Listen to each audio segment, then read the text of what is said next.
Hey everyone, Matthew here, and today's plant of the week is this purple alyssum. It's called the Violet Knight.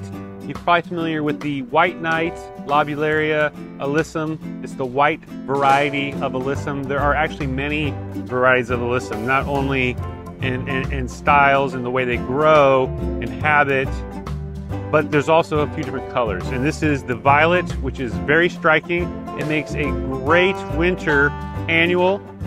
Can live for about a year if you get it planted here during the cool season. But it is a great ground cover that flows and grows to about 18 inches wide, just under 12 inches tall. And it's fantastic in containers. If you pair this with other plants in a container, it will spill over the edge with a cascading effect that is very dramatic in the garden.